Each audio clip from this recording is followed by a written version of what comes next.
இந்த பக்கம் இன்ஜினியர் வீடு, இந்த பக்கம் வந்து டேக்ஸ் இன்கம் டேக்ஸ்கார் வீடு. ரெண்டுக்கு நடுவில்னா என் வீட்டை காட்ட வேணாம்.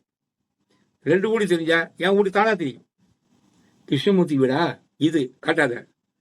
இந்த பக்கம் இன்ஜினியர் வீடு, இந்த பக்கம் இன்கம் டேக்ஸ்கார் வீடு நடுவில் சொன்னா போதும் என் வீடு தெரியும். அப்படி சொல்றாராம். தூள அருந்ததி நியாயமே என செப்பினன் யாரும் தெளிவுற. யாரும்னா மந்தன், மந்ததரன், தீவிரன், தீவிரதரன். 4 வகையான ஜனங்க இருக்கிறாங்க. மந்தமா இருக்கிறவன் சுத்தமா வாழமாட்ட போல, மந்ததரன் கொஞ்சம் பரவாயில்ல கரித்துண்டு போல, அப்புறம் தீவிரன். தீவிரன் அவன் யார மாதிரி விறகு போல, தீவிரதரன் பஞ்சி மாதிரி டக்குனு பத்திடும். இந்த நிலையில யார் 4 பேருக்குமே தெளிவுற சிப்பினன் மாதவன் பெரிய தவத்தை உடையவன். தவம்னா ஒரே பொருள்ல இதான் நிக்கிறது, அசையாம ஆடாம அதுவே நிக்கிறது. அந்த பொண்ணை தான் கட்டிக்கணும். தவமா தவம் இருக்கிறான்னு என்ன அர்த்தம்? அதை தவிர வேற சிந்தனை கிடையாது.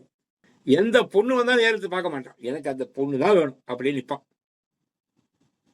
தவம் கிடக்கிறான், என்னம்மா தவம் கிடக்கிறான் அவனை கட்டிக்கிறதுக்கு. அப்ப அவன் சிந்தனையில வேற யாரும் இல்லை. இங்கேயும் மாதவம்னா சிந்தனையில வேற ஒரு பொருள் இல்லை. என்ன பொருள் சிந்தனையில் இருக்குது? சேஷாத்திரி. சேஷம்னா அறிவு, திரினா 3, காண்பான் காட்சி காணப்படும் பொருள். 3 அடக்கிய அறிவு. அந்த அறிவே பொருள் என்று தவம் செய்வது மாதவம். அறிவே பொருள், அறிவை அறிவது பொருள் என அருடைய குருநாதா. அறிவை தவிர வேற பொருள் கிடையாது. அந்த அறிவுதான் என்று மாதவம் செய்கிறானே, அந்த தவத்துல என்ன விளங்கும் அப்படின்னா, என்றுமா இலகி என்பாய் சத்து சித்தானதமயமான ஒப்பிட ஏதுமின்றிய கம்பேர் பண்றது இன்னொரு பொருள் இல்லாம சுயம்புவா இருக்கிற பிரம்மம் அறிவு. அதுல உற்றிடும் பகுதி பிரப தோற்றம். ஆனால் தோற்றத்துக்கு அப்புறம் என்ன இருக்குதுன்னா அதே பகுதி தான் ரிவர்ஸுக்கு வருது. அதை தூளங்களை காட்டி அருந்ததை காட்டுற மாதிரி தெளிவா சொல்லியிருக்கேன்.